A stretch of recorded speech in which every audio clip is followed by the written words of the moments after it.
사도신경 강의 19번째 시간입니다. 사도신경 강의 19번째 십자가 중심의 신앙, 십자가 중심의 신앙이라는 제목으로 함께 하나님 말씀 나누도록 하겠습니다. 저희는 사도신경 6번째 항목, 본디오 빌라도에게 고난을 받아 십자가에 못 박혀 죽으셨다. 이 항목에 대해서 배우고 있습니다. 죽으실 수 없는 존재인 하나님이 죽을 수 있는 사람의 몸을 입고 이 땅에 오셔서 고대의 사형집행 도구였던 십자가에 못 박혀 죽으셨다라는 겁니다.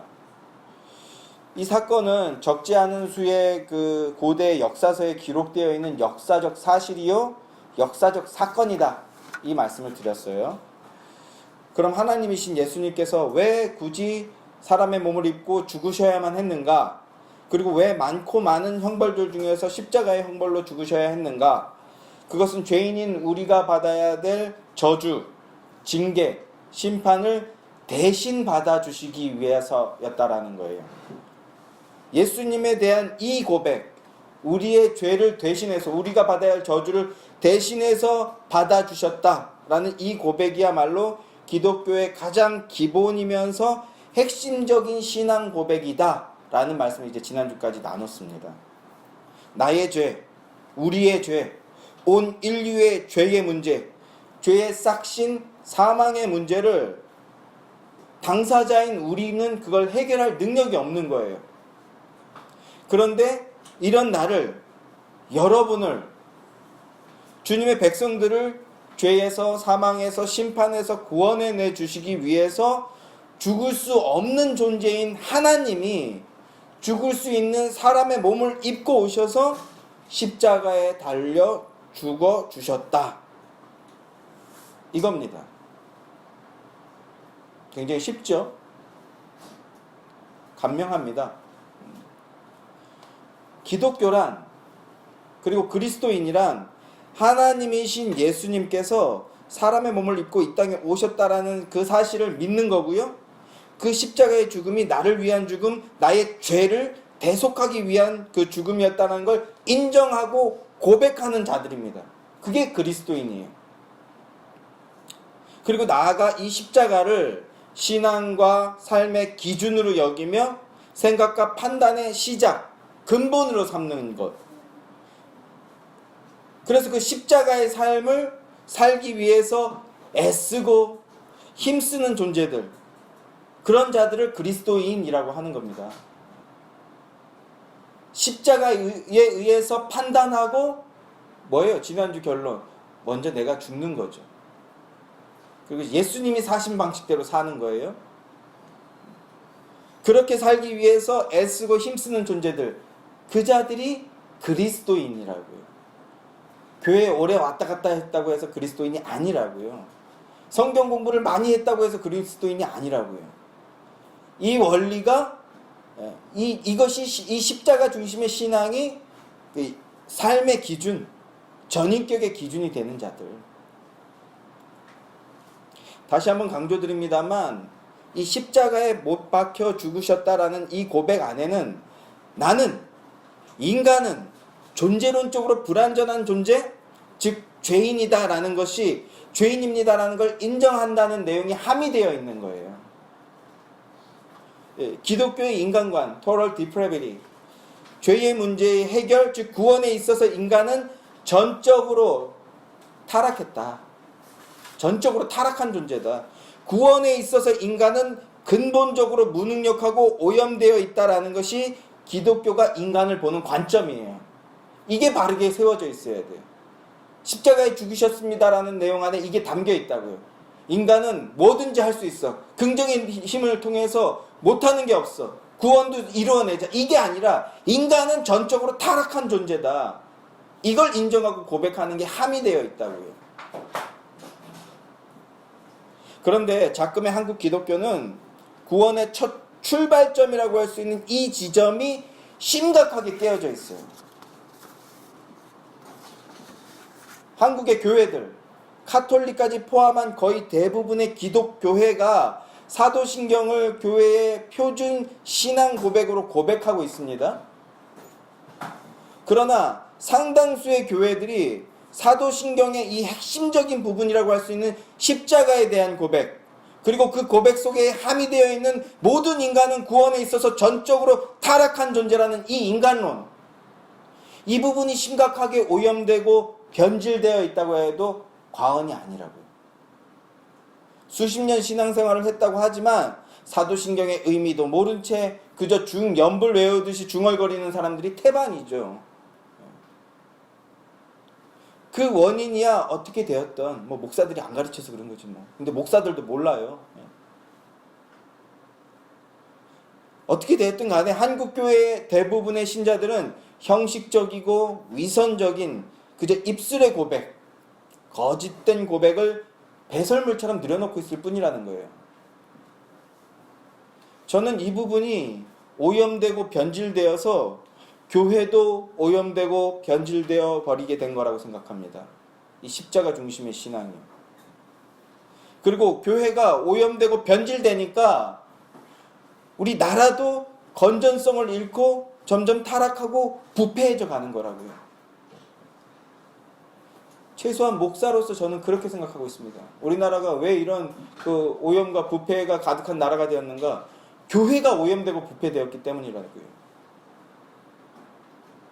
십자가 중심의 신앙이 깨어지고 미신적인 기복주의와 그리고 무엇보다도 알미니안주의가 창궐하게 된 것이 작금의 한국교회의 타락을 불러왔고, 한국교회의 타락과 변질이 우리 조국 대한민국을 오염시키고 타락하는 그 결과를 불러왔다고 저는 그렇게 생각합니다. 그런데 십자가 중심의 신앙이 뭘까요? 십자가 중심의 신앙 이렇게 말하는데 그게 뭘까요? 이걸 바르게 알아야 비로소 우리의 신앙이 바르게 세워지고 여러분이 바르게 신앙 고백을 하게 되는 겁니다. 이런 웃기지 않은 이야기가 있어요. 당신은 십자가를 질 수 있습니까? 누군가에게 이렇게 물었더니 그 사람이 이렇게 대답합니다. 그럼요, 저는 얼마든지 십자가를 질 수 있습니다. 그러면서 어떻게 했을까요? 목에 걸고 있던 십자가 목걸이를 등 쪽으로 이렇게 돌리는 거예요. 십자가 졌어요. 웃기지도 않은 얘기인데 웃어서 당황스럽네요. 옛날 이제 설교 때 많이 쓰던 예화인데 이런 게 십자가 중심의 신앙이 아니죠. 그죠? 이런 게 십자가 중심의 신앙이 아닙니다. 또 이런 케이스도 있어요. 그 십자가 중심의 신앙? 내가 십자가를 지고 희생하는 거 아닌가? 이렇게 생각하는 거예요. 그래서 모두 다 예스라고 말할 때 혼자 노라고 말할 수 있는 용기. 딱히 본인이 나서지 않아도 되는데 굳이 사람들한테 그 싫은 소리 하고 교회를 바르게 세우는 거라고 굳이 나서서 쓴소리 하고서는 자기가 희생했다, 내가 십자가 졌다, 이렇게 생각하는 사람들, 그건 결코 십자가 중심의 신앙이 아니죠. 나중에 이제 아디아포라에 대해서 말씀드리게 될 텐데 대부분 보면요, 교회에서 보면 저 사람만 조용히 가만히 있으면 교회가 좀 좋은 교회 될 텐데 하는 꼭 그 사람이 나서서 내가 십자가 지겠다, 교회 이게 뭐냐, 생긴 게 그게 뭐냐, 이렇게 지적질하고 다녀요. 꼭 교회 보면 그건 십자가 중심의 신앙이 전혀 안 세워져 있는 모습이에요, 사실은.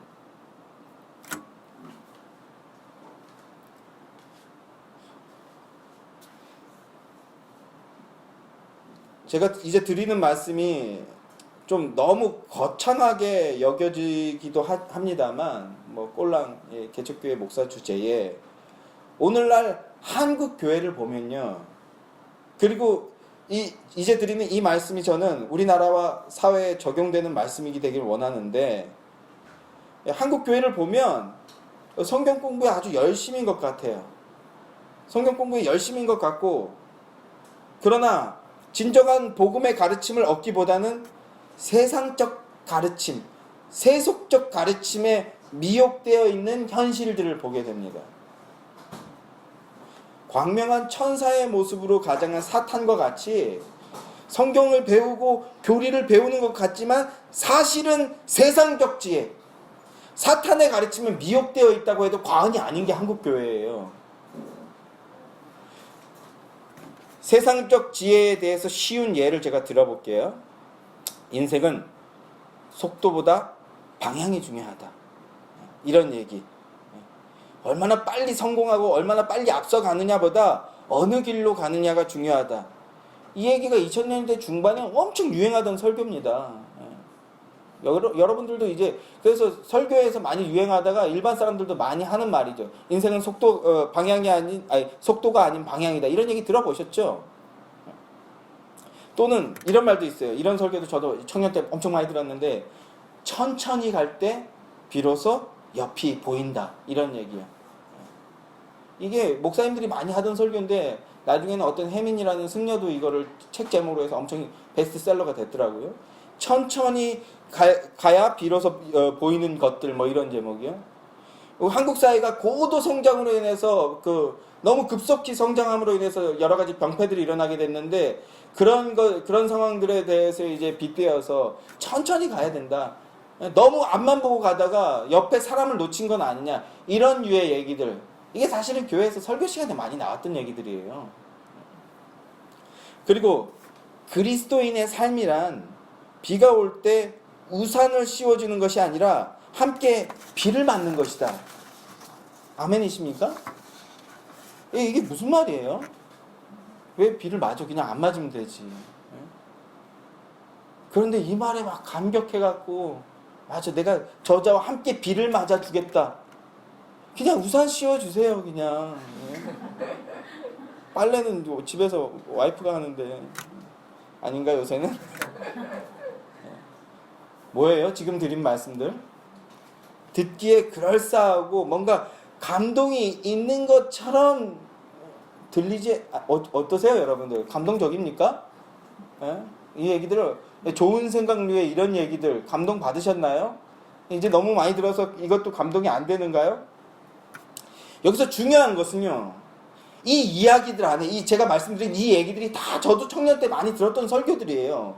근데 이 이야기들 안에 예수가 있든 없든 아무 상관이 없다라는 거예요. 여기에다 예수라는 이름을 굳이 이제 집어넣어서 포장하시는 분들이 있는데, 이런 류의 설교들, 이런 류의 얘기들에 예수를 빼도 아무 상관이 없어요. 이 얘기를 하는데. 십자가를 통달하지 않아도 누구나 가능한 얘기들. 함께 비를 맞는 것이다. 아들아, 내가 이제 너에게 우산을 씌워줬지만 이제 너는 저 빗 속으로 함께 걸어가야 돼. 그때 뭐 이런 얘기들, 예전에 이제 우리 최민수가 아버지 최불암이 해주셨다고 막 이런 얘기하고 또 막 감동시키고 막 흥분시키고 막 이랬는데, 또 그걸 설교 시간에 목사님들이 또 이어서 받아가지고 감동시키고 흥분시키고 하는데, 이 얘기 안에 예수와 십자가가 있든 없든 아무 상관이 없다라는 거예요. 그것은 그러면 설교가 아닐 수 있다라는 거예요. 설교가 아닐 수 있다라는 거예요. 이제는 유행이 좀 지나서 설교 시간에 이런 얘기들을 안 하고 있지만, 이게 한국교회의 실상이었어요. 여러분, 제가 왜 이런 걸 다 꼭 마술의 트릭을 다 폭로하듯이 그렇게 폭로하는데, 왜냐하면 이제는 더 교묘해졌거든요. 이 정도 감동 예화로는 감동 안 해요, 사람들이. 그러니까 훨씬 더 교묘하게 계속해서 개발하는 거예요. 핵심은 뭡니까? 예수가 없어도, 십자가가 없어도 상관없는 얘기들. 이걸 복음이라고 포장하고 있다는 거예요.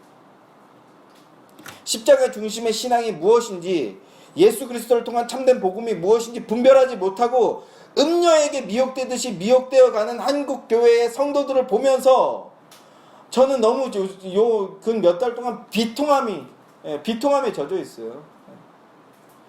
이런 일련의 상황들을 보면서 저는 계속해서 그 잠언의 지혜자의 가르침이 생각이 났어요. 지혜자의 가르침.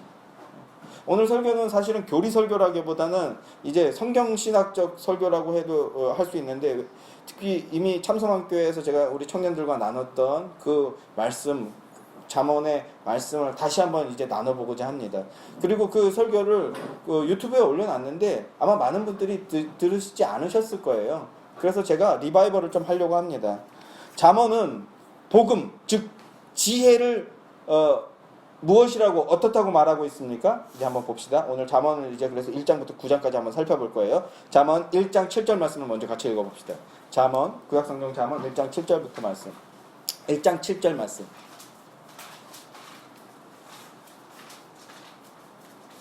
자, 잠언 1장 시편 다음에 있어요. 시편 다음 잠언 1장 7절 말씀 다 함께 시작. 여호와를 경외하는 것이 지식의 근본이거늘 미련한 자는 지혜와 훈계를 멸시하느니라. 여호와를 경외하는 것이 지식, 지혜의 근본, 시작, 출발점이거늘 미련한 자는 지혜와 훈계를 멸시한다. 이렇게 말하고 있죠. 복음을 통한 하늘의 지식과 지혜를 얻은 참된 성도는 어떻게 행동한다고요? 여호와를 경외한다고요. 여호와를 경외한다. 그러면 경외가 뭡니까? 여호와를 경외한다 해서 경외가 뭡니까? 경외라는 건 사랑하면서 동시에 두려워하는 거예요. 사랑하면서 두려워하는 거예요. 고귀함, 고결함에 반해서 그 고귀함과 고결함 그 이상이죠. 거룩함에 반해서 흠모하게 되고 사랑하게 되는 거예요. 그래서 그 고결함, 거룩함을 동경하고 공경하고 따르기 원하는 겁니다. 이게 경외예요. 그러나 그 거룩함은요, 함부로 흉내낼 수 있는 것이 아니기에, 그래서 나에게서 쉽사리 나오지 않는 것이기에 두려워하게 되는 것. 이게 경외예요. 이게 경외. 잠언은 1장부터 10장은 어떻게 해야 여호와를 경외할 수 있는지 가르쳐주고 있어요. 특별히 그 지혜의 존재인 아버지가 아들에게 경고하고 훈계하고 권면하는 것, 가르쳐주는 것으로 가르쳐주고 있는 구조를 가지고 와서 여호와를 어떻게 해야 진정으로 경외할 수 있는가, 어떻게 해야 진짜 여호와를 경외할 수 있는가, 이것을 가르쳐주고 있어요. 1장 8절부터 10절 말씀 다 함께 시작. 내 아들아, 내 아비의 훈계를 들으며 내 어미의 법을 떠나지 말라. 이는 내 머리에 아름다운 관이요 내 목에 금사슬이니. 내 아들아, 악한 자가 너를 꿰일지라도 따르지 말라. 여호와를 경외하는 것, 아비의 훈계를 들으며 어미의 법을 따르는 거예요. 그렇게 되면요, 여호와를 경외하게 되면요, 아름다운 관을 쓰는 거고요, 목에 금 목걸이를 거는 거와 똑같은 거래요. 그러면서 뭐라고 합니까? 여호와를 경외하려고 하는데 아들아, 너를 꿰는 자가 나타날 거야. 너를 속이는 자가 나타날 거야. 너를 미혹하는 자가 나타날 거야. 그런 자가 나타나도 절대 따라가면 안 된다. 이렇게 말씀하는 거예요. 그 자가 누굽니까? 음녀예요. 음녀. 여기 잠언에서 보면요, 3명의 핵심적인 캐릭터가 나와요. 아들, 어리석은 아들. 이 어리석은 아들은 뭐예요? 아직 말씀으로 충만하지 못한 상태, 아직 여호와의 경외에 이르지 못한 상태의 아들, 그리고 성도를 얘기하는 거죠. 그리고 2명의 여인이 등장합니다. 현숙한 여인, 지혜의 여인, 그리고 음란한 여인, 음녀. 이게 이제 단어가 좀 혼용이 돼버리는데, 번역상.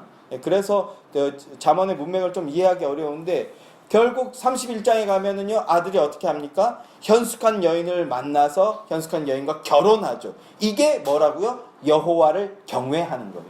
그렇죠? 현숙한 여인을 찾아서 그와 결혼하는 것, 이게 여호와를 경외하는 것. 결론적으로 말씀을 드리면 뭐예요? 하나님의 말씀, 복음으로 충만하여서 성령님의 내주하심 가운데 성령님을 따르는 삶을 사는 것, 이게 현숙한 여인과 결혼한 것이고 여호와를 경외하는 것이라는 건데요. 요걸 아주 재밌게 서술해 놓고 있어요. 자, 아들 꿰는 여자가 나타난다고요? 지혜를 놓치면 안 되고, 지혜를 놓치게 하는 거짓된 유혹에 절대 빠져서는 안 된다. 이렇게 아들, 즉 성도에게 가르치고 있는 겁니다. 그러면 지혜를 놓치게 하는, 현숙한 여인을 놓치게 하는 거짓된 유혹, 거짓된 복음, 세상 지혜는 어떤 모습을 하고 있느냐, 이게 중요합니다. 자, 5장으로 가봅시다. 5장 3절부터 6절 말씀. 지혜를 따르지 못하게 하고 거짓된 유혹, 거짓된 세상 지혜는 어떤 모습을 하고 있는지 5장 3절부터 6절 말씀 다 함께 시작. 되죠. 음녀의 입술은 꿀을 떨어뜨리며 그의 입은 기름보다 미끄러우나 나중은 쑥같이 쓰고 두 날 가진 칼날같이 날카로우며 그의 발은 사지로 내려가며 그의 걸음은 스올로 나아가나니 그는 생명의 평탄한 길을 찾지 못하며 자기 길이 든든하지 못하여도 그것을 깨닫지 못하느니라. 이렇게 말합니다. 자, 보세요. 음녀 짜라라는 단어예요. 그 어떤 뉘앙스냐면 낯선 여인이라는 거예요. 낯선 여인. 그리고 경계선 밖에 있는 사람, 경계선 밖에 있는 자. 어떤 경계선일까요?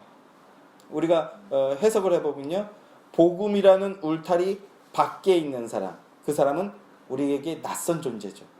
복음 밖에 있기 때문에. 그게 음녀가 가지고 있는 의미예요. 즉 다른 복음, 거짓 복음을 가지고 있는 자, 이걸 비유하고 있다고 해도 과언이 아닙니다. 자, 그런데 그런 음녀의 특징을 어떻게 묘사하고 있습니까? 아들아, 이게 음녀가 나타나는데 음녀는 어떤 특징을 갖고 있는지 알아? 자, 봐봐. 3절 말씀. 이게 너무나 기가 막혀요. 어떻게 묘사하고 있습니까? 이 음녀는 꿀을 떨어뜨리고요, 기름보다 미끄럽대요. 말로 홀리는 자인데, 어떻게 말한다고요? 꿀을 떨어뜨리는 것처럼 말하고요, 그리고 기름보다 미끄럽게 말한대요. 뭘 표현하고 있는지 이해가 되시죠? 충분히? 네. 말이, 음녀, 사기꾼들 보세요. 말이 청산유수예요. 말 못하면 사기꾼 못 돼요, 여러분. 말 잘하면 사기꾼이에요. 저는 말을 잘하나 못하나 모르겠는데 하여튼 말이 청산유수예요. 태도도 너무나 부드럽고 상냥해요. 아주 매너 있고요, 겸손해 보이고 온유해 보여요. 이게 음녀의 특징이라는 거예요. 여기 계신 우리 자매님들, 여자분들, 이런 남자 조심하시기 바랍니다. 말청산유수로 하고요, 아주 꿀 떨어지는 같이 막 그 앞절에 보면 눈꺼풀에 반한대요. 눈으로 쳐다보는 게 그윽하게 쳐다보면서 이미 그는 안 돼요 드리고 싶어 막 오히려 막, 그런 남자 조심하시라고요. 우리 수연아, 꼭 조심하시기 바래요. 제가 한동안 이 개척하고 나서 되게 힘들었어요. 이제 그래도 사람들 이렇게 설왕설래하면서 왔다 갔다 하고 사람들 만나고 했는데, 어느 순간 보면 제가 너무 경건한 척, 너무 온유한 척, 너무 착한 척, 너무 목사다운 척을 하고 있는 거예요. 내가 막 미치겠는 거예요. 막 이렇게 밝게 웃으면서 인사하고, 그리고 아름답게 말하고 막 이러려니까 너무 힘든 거예요. 개뿔은 제가 어디 그런 온유함이 어디 있습니까? 마누라한테 제 전공이 뭐예요? 설교 시간에 망발하기, 마누라한테 함부로 말하기, 이게 제 전공이거든요. 그럼 또 저희 와이프는요, 제가 귀엽다고 막 이렇게 해주는데, 하여튼 너무 착한 척, 온유한 척, 겸손한 척 하려고 하니까 너무 힘들었어요. 너무 좋은 말만 하려고 하니까 너무 힘들었어요. 이제 예수의 교회 여러분들한테 좋은 말 절대로 안 할 거예요. 복음으로 후드려 팰 거예요, 진짜. 무슨 소리를 하고 있는 거죠, 제가 지금? 자, 아멘이죠? 자, 여러분, 이단이나 사기꾼의 특징이 어떤 거라고요? 이단의 말, 사기꾼의 말을 들어보면요, 논리가 착착 들어맞아요. 말의 앞뒤가 아주 잘 맞고요, 누가 들어도 그럴싸해요. 특별히 문선명, 갑자기 문선명이 뭐죠? 통일교가 갖고 있는 경전의 이름이 뭡니까? 제목도 논리 강론이에요. 통일교의 얘기를 들어보면 아구가 딱딱 맞아요. 앞뒤가 딱딱 맞아요. 이런 믿을만하다. 사기꾼들의 말을 들으면요, 딱딱딱딱 맞아요. 그리고 그 결론, 모두가 행복해, 모두가 아름다워.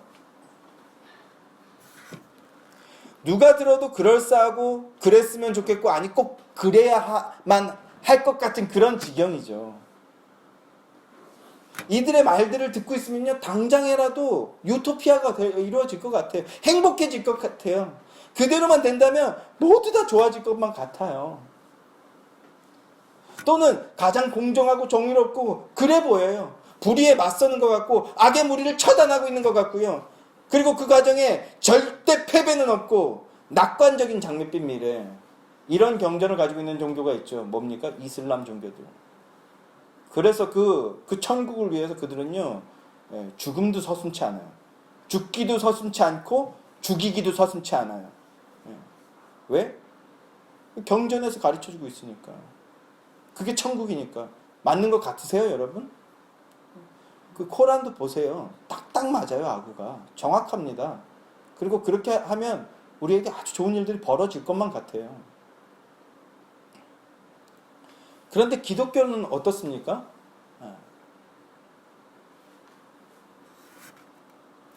성경의 가르침은요, 다짜고짜 당신은 죄인입니다. 나보고 죄인이래요. 내가 딱히 죄진 것도 없는 것 같은데. 너 때문에 예수님이 십자가 졌대요. 전에도 한번 이런 말씀 드린 적이 있는데, 제가 그 중학교 때 제일 친했던 친구 하나가 어느 날 갑자기 저한테 전화했어요. 되게 남한테 전화 안 하는 놈인데 갑자기 전화했어요. 오랜만에. 웬일이냐 그랬더니 자기가 이것도 한 10년 넘은 것 같은데 패션 오브 크라이스트 봤대요. 너무 잔인하고 너무 사실적인 묘사, 영화 잘 만들었더라. 막 이렇게 제가 기독교니까 저한테 막 칭찬을 하는 거예요. 영화 너무 잘 만드는 것 같다. 그래서 제가 거기서 하면 안 되는데, 친구야 그러면 그 예수님 왜 십자가 졌는지 알아? 왜? 너 때문에 지셨어. 이렇게 한 몇 년 만에 통화한 건데 제가 너 때문에 진 거야. 그랬더니 걔가 어떻게 한 줄 아세요? 전화 끊었어요.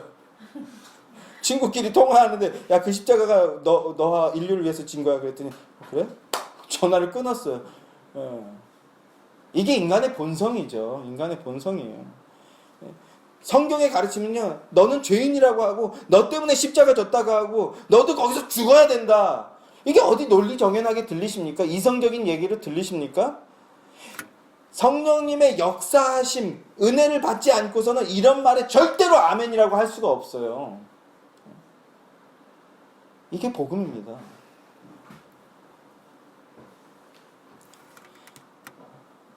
자, 4절, 5절 말씀을 한번 보세요. 잠언 4절, 5절 말씀. 자, 다 함께 다시 한번 4절, 5절 말씀 읽어볼까요? 시작. 자, 다 함께. 다 함께 시작. 자, 5장 4절. 제가 여기 원고에 안 써놔가지고. 자, 잠언 5장 4절 말씀이요. 다 함께 4절, 5절 시작. 나중은 쑥같이 쓰고 두 날 가진 칼같이 날카로우며 그의 발은 사지로 내려가며 그의 걸음은 스올로 나아가나니. 뭐라고 합니까? 당장은 지금 듣기에 그 말은 꿀같이 달고 너무 미끄러운 기름같이 부들부들하고 좋아요. 너무 좋아요. 그런데 좋아하지 말라는 거예요. 왜요? 당장은 꿀같지만 그게 결국은 쑥같이 쓴 거라는 거예요. 그리고 칼날같이 날카로운 거라는 거예요. 뿐만 아니라 사지로, 스올로, 죽음으로 끌고 갈 거래요. 그 말이, 그 자가. 그게 바로 음료의 유혹이라는 겁니다. 그러니 어떻게 해라? 멀리 해라. 도망가라는 게 아버지의 가르침이에요. 그런 거짓된 가르침이 음료가 유혹하면 어떻게 해라? 안 돼요. 오늘은 좀 제가 다음에 이렇게 하지 말고 도망치래요. 눈 마주치지 말고. 그리고 이어지는 말씀에서 지혜의 특징에 대해서 알려줍니다. 생명인 지혜와 결혼해야 진정한 행복을 맛보게 되고 생명을 얻게 된다는 가르침을 주고 있어요. 그 뒤에 이어지는 말씀인데 제가 읽지는 않을 거예요. 쉽게 얘기하면 조강지처한테 잘해야 행복하다, 이런 가르침을 주고 있어요. 근데 사실은 이어지는 문맥도, 그 6절부터 이어지는 문맥들이 굉장히 성인 버전이에요. 특히 그래서 개역 개정 버전은 이걸 조금 너무 노골적으로 막 그 어떤 성적인 묘사들이 나오니까 이걸 약간 가려놨어. 세번역이나 이런 걸 보면 리얼하게 잘 표현되어 있습니다. 궁금하신 분들은 보시기 원해요. 자, 그리고 다시 이제 음녀에 대한 아버지가 음녀에 대한 경계의 말씀을 주셔요. 어디입니까? 6장 26절부터 29절 말씀. 다시 한번 이제 음료에 대한 경계의 말씀한 다음에 지혜의 여인에 대해서 알려주고 또 이어서 다시 한번 두 번째로 경계의 말씀을 하는데요. 6장 26절부터 29절 말씀 다 함께 읽겠습니다. 시작. 음료로 말미암아 사람이 한 조각 떡만 남게 됨이며 음란한 여인은 귀한 생명을 사냥함이라. 사람이 불을 품고서야 어찌 그의 옷이 타지 아니하겠으며 사람이 숯불을 밟고서야 어찌 그의 발이 되지 아니하겠느냐. 남의 아내와 통관하는 자도 이와 같을 것이라. 그를 만지는 자마다 벌을 면하지 못하리라. 26절 말씀을 보면요, 음녀, 그리고 음란한 여인 두 캐릭터가 등장해요. 여기서 그 개역 개정은 오역 때문에 잘못된 번역 때문에 굉장히 혼란을 줍니다. 이 문맥을 이해할 수가 없게 만들어 버렸어요. 이건 명확하게 지금 음녀가 나왔다가 음란한 여인이 나왔다가 하는데 사실은 26절에 음녀는 기생이라고 번역했어야 돼요. 좀 더 정확하게 번역하면 매춘녀라고 번역했어야 돼요. 그 다음에 음란한 여인이라고 번역한 이 부분을 음녀라고 번역해야 4장, 5장, 6장, 7장, 8장, 9장이 통일성이 생기거든요. 이 번역이 좀 잘못돼서 이거 해설을 듣기 전에는 읽어서 이해가 안 되는 상태예요. 특히나 26절은 완전히 오역이에요. 완전히 틀렸어. 제가 그래서 현대인의 성경도 보고 새 번역도 봤는데 현대인의 성경 새 번역도 완전히 오역이에요. 문맥을 전혀 이해할 수 없어요. 공동 번역만 제대로 번역을 해놨더라고요. 자, 다시 한번 음녀는요. 26절에 등장하는 음녀는 기생 매춘녀라고 번역해야 돼요. 그리고 음란한 여인이라고 번역한 이 여인이 짜라, 낯선 여인, 경계선 밖에 있는 여인, 그리고 남의 아내 이렇게 묘사해요. 남의 아내. 즉 거짓 복음이에요. 자, 이걸 보고 다시 한번 보세요. 음녀로 말미암아 사람이 한 조각 떡만 남게 됨이며 음란한 여인은 귀한 생명을 사냥함이라. 이걸 김희석 교수가 직역을 이렇게 해주셨더라고요. 잠언에 정통하신 분인데 음녀 매춘녀에게는 한 조각 떡까지입니다. 이렇게 번역을 하셨더라고요. 이게 무슨 말이냐면 음녀로 말미암아 사람이 한 조각 떡만 남게 됨이며 이게 무슨 말인지 모르겠거든요. 직역하면 음녀에게는 한 조각 떡까지입니다. 이게 무슨 말이냐면 매춘녀에게는 비용만, 떡이라는 비용만 지불하면 된다라는 거예요. 이게 약간 이제 성인 버전이라서 조금 무릇합니다만 기생과 매춘녀와 잠자리를 가지면 어떻게 하면 된다? 비용만 지불하면 끝이라는 거예요. 그런데 음란한 여인, 음녀, 남자의 부인인 여자는요, 뭘 비용을 치러야 되냐면 남의 여자와 간음하고 간통하면 어떻게 됩니까? 이 시대는 어떻게 됐어요? 우리가 현장에서 간음하다 잡힌 여인에 대해서 알고 있잖아요. 이 시대 때 남자의 부인인 여자와 간음을 하면 어떻게 됩니까? 죽어요. 그러니까 음녀, 기생과 매춘녀와 잠자리를 하면 비용만 지불하면 끝인데 남의 여인, 음녀와 잠자리를 하면요 죽는다라는 거예요. 생명을 비용으로 지불해야 된다라는 뜻이에요. 거짓 복음에 빠지면 어떻게 된다? 죽는다는 거예요. 절묘한 묘사 아닙니까? 음란한 여인, 거짓 복음을 따라가면 생명을 잃는다, 죽는다라는 겁니다. 저는 이 말씀을 보면서 너무 비통하다는 거예요. 한국 교회가 많은 성도들이 참 복음인지 거짓 복음인지 분별을 못해요. 교리를 많이 배웠다고 하는 심지어 목사들조차도요. 제가 무명의 그냥 아주 조그만 개척교회 목사지만 하나님의 은혜로 십자가의 은혜가 있는데 뭐 미국의 대단한 신학교를 박사를 하고 와도 십자가의 은혜가 없더라고요.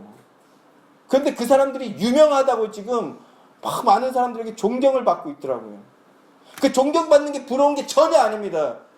존경을 받는다는 건 뭐예요? 많은 사람들이 그 사람의 가르침을 따라가고 있다는 건데 그게 음녀라는 거예요. 음녀. 본인조차도 속이는, 본인조차도 속고 있는 십자가 없는 음녀의 가르침이라는 거, 이걸 알게 되니까 이 사실이 너무나 비통하다라는 겁니다. 여러분,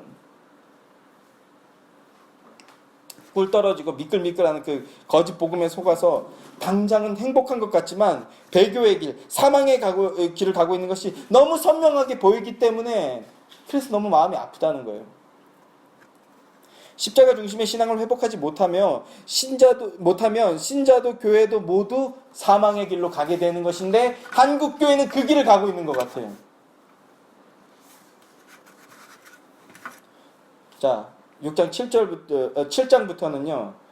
7장부터는 이제 아버지의 가르침을 받은 아들이 드디어 길을 나서는 장면이 나옵니다. 배웠잖아요. 이제 삶 속으로 적용해 보는 거죠. 쉽게 얘기하면 아버지의 말씀을 열심히 듣고 익혀서 말씀 그대로 실행에 옮겨 보려고 하는 거예요. 자, 그럼 말씀을 열심히 배웠으니까 어떻게 될까요? 자, 어떤 현상이 벌어지는가? 이제 7장 6절부터 12절 말씀. 7장 6절부터 12절 말씀 다 함께 읽겠습니다. 자, 시작. 내가 내 집 들창으로 살창으로 내다보다가 어리석은 자 중에 젊은이 가운데 한 지혜 없는 자를 보았노라. 그가 거리를 지나 음녀의 골목 모퉁이로 가까이 하여 그의 집 쪽으로 가는데 저물 때 황혼 때 깊은 밤 흑암 중에라. 그때 기생의 옷을 입은 간교한 여인이 그를 맞으니 이 여인은 떠들며 완악하며 그의 발이 집에 머물지 아니하여 어떤 때에는 거리 어떤 때에는 광장 또 모퉁이 받아 서서 사람을 기다리는지라. 내가 내 집 들창으로 살창으로 내다보다가 존 버년이 철로역정을 여기서 힌트를 얻은 거죠. 지금 똑같은 묘사예요. 존 버년이 꿈속에서 한 남자 크리스찬을 보는 것처럼 아버지가 이제 아들의 모습을 보는 것으로 어떤 상황을 묘사하는데, 자, 사실은 1장부터 9장까지 7장까지 꼼꼼히 읽어와야 되지만 간략하게 제가 지금 소개하고 있는 겁니다. 시간이 너무 길어질 것 같아서. 자, 아버지에게 직접 훈련을 받은 아들이 음녀를 멀리하고 지혜의 여인을 아내로 맞이하려고 길을 떠나는 거예요. 그리고 그런 가르침을 이제 실제로 행해 보려고 하는 거라고 말씀을 드렸어요. 그러나 결론적으로 말씀을 드리면 7장에서 아들은 어떻게 할까요? 음녀의 유혹에 빠져서 처참히 실패하고 맙니다. 그래서 거의 죽을 뻔해요. 그러나 8장에 지혜의 여인이 등장해서 이제 건져내주는 내용이 나오는데 오늘은 7장까지만 살펴볼 겁니다. 아무튼 다시 결론적으로 7장에서 아버지의 가르침을 받고 이제 가르침을 실행하려고 아들은 어떻게 되느냐? 음녀의 유혹에 빠져서 처참하게 실패하고 말아요. 왜 그럴까? 그것 때문에 이제 살펴보는 거예요. 왜 그렇게 됐는가? 자, 한번 보세요. 먼저 아버지가 경고했던 짜라, 음녀가 등장합니다.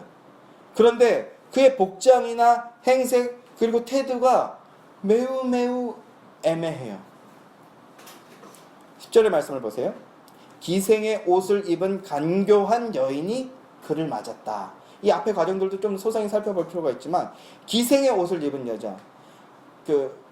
이게 이제 1장부터 6장을 자세히 살펴봐야 되지만 제가 간략하게 말씀을 드리면 아버지가 아들에게 뭐라고 가르치냐 하면 음녀는 어떤 모습으로 나타나는 줄 알아? 정상적인 여자처럼 하고 나타나. 꿀 떨어지는 말을 하고 미끄러지는 말을 하면서 그럴싸한 모습으로 나타나. 오히려 기생이 안전해. 이런 식으로 가르쳐주는 거예요. 그러니까 정상적인 모습, 그럴싸한 모습으로 나타나는 여인은 음녀일 확률이 높아. 조심해. 아, 알겠습니다 아버지 하고 길을 떠나는 거예요. 근데 이 음녀가 어떤 복장을 하고 나타났다고요? 기생의 복장을 하고 나타났다고요. 정상적인 여인이 음녀인데 기생은 오히려 안전한데 기생의 옷을 입고 나타났어? 안 음녀구나. 속아 넘어가는 거예요. 여러분 어떻게 해야 될까요? 애매하잖아요. 기생인데 간교한 여인이야. 그럼 어떻게 해야 됩니까? 정답이 있어요. 여기서 유혹에 빠지지 않을 수 있는 정답이 있어요. 이게 지금 거짓 복음과 참된 복음을 이야기하는 거잖아요. 뭘 어떻게 이게 진짜인지 가짜인지 애매해. 저는 이미정 권사님이 좀 좋은 이유 중에 하나가 또 뭐냐면 이미 본인이 알 만큼 알아요. 근데 딱 보면 유순유순해 보이고 교회에서 열심히 할 것 같은 이미지 딱 보이지 않아요? 그러니까 어디 가면 이단들이 대표적인 표적이에요. 하여튼 신천지랑 이런 애들한테 엄청 유혹을 많이 받아요. 그러면 딱 이미 본인이 마음에서 물리쳤어. 말하는 걸 딱 들어보면 처음 미혹당했을 때 한번 헷갈려서 저한테 문의를 했는데 역시구나 하고 한 다음에 그 다음부터는 이제 어떤 얘기를 하는지 들어보면 오히려 잘 설명해서 이렇게 좋게 보내주는 아주 그런 유연함이 있어요. 근데 저한테 꼭 전화하셔서 이러이랬는데 이단 맞지요? 확인해 보세요. 안 해도 돼. 이미 본인이 물리쳤어. 근데 확인해 보세요. 여러 가지 의미가 있지만 그런 겸손함이 있어요. 음녀인 것 같기도 하고 아닌 것 같기도 해. 왜? 아버지의 가르침과 반대되기 때문에. 그러면 어떻게 해야 됩니까? 물어봐야죠. 이제 그래서 슬기로운 자 얘기가 나오는데 11장부터 어떤 사람이 슬기로운 자예요? 묻고 또 묻는 자. 묻고 또 묻는 자예요. 그게 슬기로운 거라고요. 제가 많은 사람들 결혼도 시키고 많이 결혼을 시킨 건 아니지만 이성 연결했다는 게 이제 저의 중요한 이제 어떤 사역의 하나가 되지 않았습니까? 그런데 보면요, 잘 되는 커플은 한 가지 특징이 있어요. 그리고 잘 안 되는 커플은 특징이 있어요. 절대로 안 물어봐. 절대로 안 물어봐요. 이 남자친구 어떻게 해야 될까요? 100% 헤어지라는 소리 나올 것 같잖아. 그럼 절대로 안 물어봐요. 그런 애들은요. 일단 교회를 잘 안 나와. 본 봐요, 배운 봐요, 안 봐줘. 이거는 딱. 세상적인 남자친구, 여자친구 만난 애들은요, 일단 연락을 안 해요. 교회를 잘 안 와. 뭐라고 얘기할지 뻔하니까. 여기서 여러분들 지혜를 얻으시길 바랍니다. 자, 좀 많이 멀리 갔는데, 자, 아버지는 멀쩡하게 정상적인으로 보이는 여자가 음녀일 수 있고 차라리 매춘녀가 안전할 수 있어. 이렇게 가르쳐 주셨어요. 그리고 지혜의 여인은요, 그 1장에서 보면 나오는 얘기인데, 지혜의 여인은 어디에서 등장하냐면 광장에서 등장한대요. 현숙한 여인, 지혜의 여인은 광장에서 당당하게 소리쳐요. 왜? 참된 복음이니까 모든 사람들이 보는 한가운데에서 주 예수를 믿으라. 그러면 너와 너의 집이 구원을 얻으리라. 이렇게 당당하게 소리치겠죠. 그런데 그런 여자를 만나면 그가 지혜자일 가능성이 높다라는 이런 가르침을 주셨어요. 그런데 멀쩡하고 정상적인 여자가 아닌 매춘녀가 나온 겁니다. 이미 좀 헷갈리기 시작하는 거죠. 그것도 어떻게 등장하냐면 광장과 모퉁이에서 등장한대요. 광장에서도 등장했다가 모퉁이에서도 등장한대요. 지금 어떤 상황입니까? 아버지의 가르침을 이 음녀가 역이용하고 있는 거예요. 아버지의 가르침을 오히려 이용하고 있는 겁니다. 멀쩡한 여자, 정상적인 여자가 음란한 여인, 음녀일 가능성이 높고 차라리 매춘녀가 안전하다 이렇게 교육을 받고 문자 그대로 철석같이 믿고 있던 이 어리석은 아들은 아버지의 가르침을 역이용하고 있는 그 여인에게 완전히 속아 넘어가서 어떻게 합니까? 그녀를 쫓아가는 거예요. 아들은 아버지가 알려주신 대로 판단하고 행동했습니다. 그러면 잘한 겁니까? 잘못한 겁니까? 잘한 것 같은데 근데 뭐가 문제예요? 그래서 잠언은 아들에게 어리석다라는 표현을 쓰는 겁니다. 그는 초짜예요. 이제 막 길을 떠난 사람이에요. 그러니까 겸손하고 온유하게 각별한 주의를 기울였어야 되는데 결코 그러지 않았어요. 이 음란한 여인은요, 잘 보면 광장에 아닌 모퉁이에서 먼저 등장해요. 그런데 광장에도 있다가 모퉁이에도 있다가 왔다 갔다 하는 겁니다. 이게 거짓 복음 아니겠습니까? 또 기생의 옷을 입고 있지만 자세히 보면요, 간교한 여인이래요. 눈꺼풀에 홀려갖고 자세히 보면 보이는데 안 보는 거야. 이미 마음의 빗장이 열려서. 결정적으로 상황이 애매하다고 느껴질 때 아버지께 도움을 구해야 되는데 결코 그러지 않았어요. 왜 그랬을까요? 마음의 중심이 높아졌기 때문에. 교회를 봐도 그렇다라는 거예요. 이단에 빠진 사람들은 어떤 사람이 빠집니까? 초신자는요, 절대 이단에 안 빠져요. 초신자 절대 이단에 안 빠져요. 제가 좀 그렇습니다만 노골적으로 표현해 볼게요. 이제 교회 와서 권찰 직분 주고요, 서리 집사 직분 주면요 엄청 좋아해요. 그리고 뭐 헌신하라 그러잖아요. 되게 기뻐해요. 11조 철저히 하라고 그래서 질책하면요 은혜 받았다고 생각해요. 교회 다니는 게 재밌어요. 이게 무조건 잘못됐다라는 건 아니에요. 그러나 이것도 음녀의 가르침일 수 있어요. 어쨌든 이런 상황에 놓인 초신자들은요 절대 이단에 안 빠져요. 어떤 사람들이 이단에 빠진다고요? 교회에 좀 다녀봤거나 교회에서 방귀 좀 낀다 하는 사람들, 이런 사람들이 이단에 빠진다는 거예요. 사실은 성경도 잘 모르고 하나님에 대해서 잘 모르는 사람들, 그저 교회만 오래 갔다 왔다 하고 교회 일 많이 해본 사람들, 이런 사람들이 이단에 빠지고 거짓 복음에 미혹돼서 거짓된 가르침들에 미혹되고 선동당한다는 겁니다.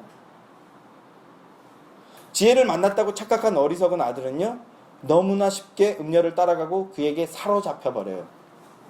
뒤에 이어지는 말씀이 아주 재밌어요. 한번 보세요. 13절부터 23절 말씀. 제가 읽어드릴게요. 그 여인이 그를 붙잡고 그에게 입맞추고 부끄러움을 모르는 얼굴로 그에게 말하되 내가 화목제를 드려 서원한 것을 오늘 갚았노라. 이러므로 내가 너를 맞으려고 나와 내 얼굴을 찾다가 너를 만났도다. 내 침상에는 요와 애굽의 무늬 있는 이불을 폈고 아주 화려한 침상이죠. 모략과 침량과 계피를 뿌렸노라. 오라 우리가 아침까지 흡족하게 서로 사랑하며 사랑함으로 희락하자. 아주 위험한 말이죠. 남편은 집을 떠나 먼 길로 갔는데 은주머니를 가졌은즉 보름날에나 집에 돌아오리라. 여러 가지 고운 말로 유혹하며 입술에 호리는 말로 깨물어 젊은이가 곧 그를 따랐으니 소가 도수장으로 가는 것 같고 미련한 자가 벌을 받으려고 쇠사슬에 매이러 가는 것 같도다. 필경은 화살이 그 간을 뚫게 되리라. 새가 빨리 그물로 들어가되 그의 생명을 잃어버릴 줄 알지 못함과 같으니라. 아주 옳아 보이는 말, 아주 그럴싸한 말, 아주 듣기 좋은 말, 신앙 좋아 보이는 말, 지혜 있어 보이는 말로 호렸어요. 어떤 말들입니까? 화목제를 드려 서원한 것. 이게 무슨 의미냐 하면 14절에 화목제를 드려 서원한 것이 있다. 이게 무슨 말이냐면 화목제라는 제사는요. 피를 바치고 고기는 평민들이 같이, 제사장만이 아니라 평민들도 같이 먹는 제사예요. 즉 집에 가면 맛있는 고기 있어, 산의 진미 있어, 이런 말로 호리는 거예요. 이걸 어떻게 적용할 수 있을까요? 여러분들 한번 상상해 보시기 바래요. 이런 말로 유혹하고 있는 겁니다. 여기서 마음의 빗장이 하나 더 풀리는 거죠. 맛있는 건 먹고, 그리고 그 다음 말 18절 말씀 보세요. 침상에 애굽 무늬가 있고 이불을 펴고 모란과 계피, 아주 그냥 황홀한 침상에서 우리가 언제까지, 이건 너무 무릇한데 아침까지, 아침까지 흡족하게, 자, 우리 좀 미성년자들은 귀를 닫으시기 바래요. 서로 사랑하며 사랑함으로 희락하자. 이게 어떤 묘사겠습니까? 자, 노골적인 성적인 단어들이 나오는 문맥인데 매우 19금이에요 지금. 자, 하여튼 그런 거 하자는 거예요. 자, 이 말에 그 어리석은 아들은 마음의 모든 빗장을 풀어헤치고 할렐루야 따르겠나이다 이러고 있는 거예요. 자, 그러니까 재밌게 이런 말씀이 나옵니다. 그 다음 말씀. 이제 이미 넘어온 걸 알았어. 그러니까 뭐라고 말합니까? 남편은 집을 떠나 먼 곳에 있어서 우리가 안전해요. 뭐예요? 자신의 정체를 폭로했어요. 음녀, 남편의 아내, 이게 음녀, 낯선 여인, 경계선 밖에 있는 여인요. 자신이 정체를 드러냈어요. 나는 남편이 있는 여자라는 걸, 나는 음녀라는 걸 정체를 드러냈어요. 그런데 아들은 어떤 상태입니까? 깨닫지 못하는 상태예요. 이단의 그 가르침, 거짓된 가르침을 보면요, 자세히 들여다보잖아요. 그 안에 진실이 없기 때문에 드러나게 돼 있어요, 여러분. 우리가 좀 잠잠히, 한국 사람들이 너무 쉽게 들끓어. 제발 좀 잠잠하게, 저 말의 의도가 뭘까? 저 사람의 살아온 배경은 어떤 배경에서 말하는 것일까? 살펴볼 필요가 있는데 우리나라 사람들은 아직도 그 수준이 안 됐어요. 여러분 어디까지 가셨냐면, 지금 임종태는 왜 저런 말을 할까? 그 의도까지 보셔야 돼요. 제 의도가 뭘까요, 여러분? 여러분 이렇게 훌륭한 설교 듣고 제발 사람 좀 많이 좀 데리고 오세요. 뭐 이런 걸까요? 이런 걸까요? 음료에 속아 넘어가지 말라는 겁니다, 제가. 뭐가 음료인지는 여러분들이 성경을 통해서, 그리고 많은 지식을 통해서 분별하게 되시기 원하는데, 본인이 정체를 드러내도 이미 속아서 아닐 거야. 저건 그냥 웃자고 하는 소리일 거야. 재밌는 말일 거야. 그렇지 않을 거야. 농담일 거야.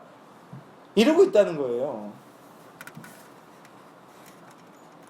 믿음 안에서의 분별력을 모두 상실한 겁니다. 그리고 22절, 23절 말씀. 뭐라고 얘기합니까? 젊은이가 곧 그를 따랐으니 어떻게 된다고요? 소가 도수장으로 가는 거다. 뭐예요? 죽으러 가는 거죠. 또 23절 말씀은 더 살벌해요. 필경은 화살이, 그 거짓된 복음이라는 화살이 그 간을 뚫게 되리라. 살벌하지 않습니까, 여러분? 어리석은 아들은 음녀를 따라가면서도 지혜를 만난 줄 착각하고 있다고요. 이게 진짜 복음이라고 착각하고 쫓아가고 있다고요. 그런데 어떻게 된다고요? 죽는다고요. 사망이라고요. 십자가는 생명인데 십자가 없는 그 길은요, 사망의 길이라고요. 자, 오늘 좀 길게 됐는데, 저는 요즘 한국 교회의 모습과 한국 사회의 모습을 보면서 자꾸 이 말씀이 떠오른다라고 말씀을 드렸어요. 요즘 우리나라에서 벌어지고 있는 일련의 사태와 상황을 보면서 한 가지 깨닫게 된 것이 있는데, 제가 개인적으로 역사적인 이해와 현실 인식과 상황 분별력이 가장 떨어지는 이들이 누구냐 하면 바로 목사들이구나. 이걸 깨달았어요. 너무너무 소름 돋고 너무나도 충격이에요. 저 목사님 좀 존경할 만한데 하고 그의 가르침을 열심히 저도 아직 배워야 되니까, 그런데 현실 인식이, 그리고 역사 인식이 완전히 잘못됐더라고요. 상황 분별을 전혀 못하고 있더라고요. 그게 너무 분통이 터집니다. 아직도 많은 사람들이 그를 추종하고 있는 걸 보면서 너무 분통이 터져요. 그저 당장 성도들이 듣기 좋아하는 말, 반응이 좋은 말, 교회 성장에 도움이 되는 그런 설교들, 그가 어떤 의도는 좋았겠죠. 그 어떤 의도로 했던 것이간에 십자가와 진리가 아닌 말들을 늘어놓는다는 것은 바로 음녀의 가르침이라는 거예요, 여러분. 음녀는 지혜자의 모습, 현숙한 여인의 모습으로 나타난다고요. 음녀는 정말 그럴싸해 보이고 옳게 보이는 모습으로 나타난다고요. 심지어 나조차도 알지 못하는 나의 가장 취약한 부분을 기가 막히게 공략하는 모습으로 나타납니다. 그게 음녀고 그게 마귀예요. 기복주의 좋아하는 사람들은, 복받기 좋아하는 사람은요, 기복주의 모습으로 나타나는 거예요. 인간의 의 좋아하는 사람은요, 인간의 의, 인권이라는 모습으로 나타나는 겁니다. 근데 딱 하나, 모든 걸 다 흉내낼 수 있지만 이건 흉내내지 못해요. 666이라고. 뭐라고요? 십자가의 죽음을 흉내내지 못해요. 십자가의 능력은 내어놓지 못해요. 죽음으로써, 그 죽음을 이기고 부활함으로써 진정한 승리를 주는 그 능력은, 거짓 복음은 절대로 흉내내지 못해요.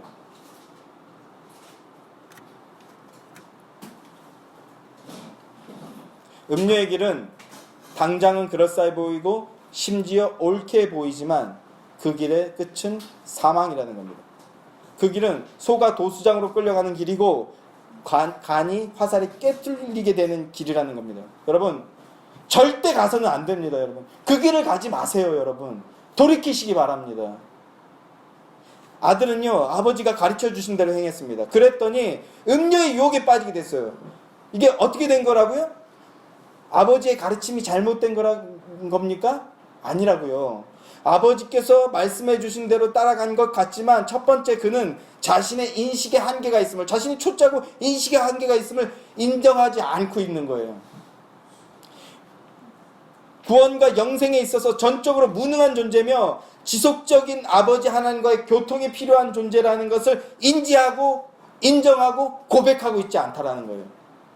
그래서 잠언은 아들을 어리석은 자라고 표현하고 있는 겁니다. 그리고 두 번째는요, 자신의 힘으로 지혜를 얻을 수 있다고 착각하고 있어요. 인간적인 지혜와 행위와 수고와 노력 등으로 진리를 얻을 수 있다라고 생각하고 있는 거예요. 이게 뭡니까? 이게 알미니안주의예요. 예? 인간의 의로 십자가에 도달할 수 있다. 천상에 도달할 수 있다. 천성에. 이게 알미니안주의라고요. 인간의 의와 행함과 수고로 지혜, 하나님의 의를 획득하려고 한다면 어떻게 된다고요? 아이러니하게도 음녀의 길에 빠지게 되고 만다고요. 그러면 어떻게 해야 지혜를 얻고 어떻게 해야 생명의 길을 가게 된다는 겁니까? 내 힘, 내 의, 내 수고와 노력이 아닌 낮고 겸비한 자세로 여호와를 경외할 때, 여호와만을 경외할 때, 그때 진정한 지혜를 얻고 생명의 길을 얻게 된다라는 거예요. 9장 10절 말씀, 여호와를 경외하는 것이 지혜의 근본, 지혜의 근본, 출발점이요 거룩한 자를 아는 것이 명철이니라. 저는 이것이 십자가 중심의 신앙이라는 걸 말씀드리고 싶어요. 지금 드린 말씀들 안에 십자가 중심의 신앙의 원리들이 다 들어가 있는 겁니다. 한국교회가 정말 여호와를 경외하고 있는지 진짜 심각하게 돌아봐야 하는 상황이 왔습니다. 자신들을 위한 사역과 예배를 하고 있는 것은 아닌지, 세속적인 학문, 세상적인 지혜를 복음으로 오해하고 있는 것은 아닌지 철저히 되돌아봐야 될 시점에 왔어요. 이것에 동참해 주시기 원합니다. 제가 역사 공부를 요즘 엄청 열심히 하고 있는데요. 역사 공부를 해보니까 뭘 깨달았냐면, 우리 민주주의 국민이라고 하는데, 자유민주주의 국민이라고 하는데, 한국 국민의 민도는요, 조선시대에서 1도 자라나지 않았다라는 거예요. 녹두장군 전봉준이 이제 얼마 전에 드라마까지 했잖아요. 그 동학농민운동, 그 동학농민운동이 왜 망했습니까? 왜 실패했어요? 이게 샤머니즘이었어요. 예? 땅에다 뭐 묻어두고, 항아리에다 뭐 묻어두고 내일 전쟁을 벌일까 말까, 샤머니즘, 종교적인 행위였어요. 근데 무슨 개혁을 하고 나라를 새로 세웁니까? 그 정도 수준이에요. 그 정도 수준, 아직도.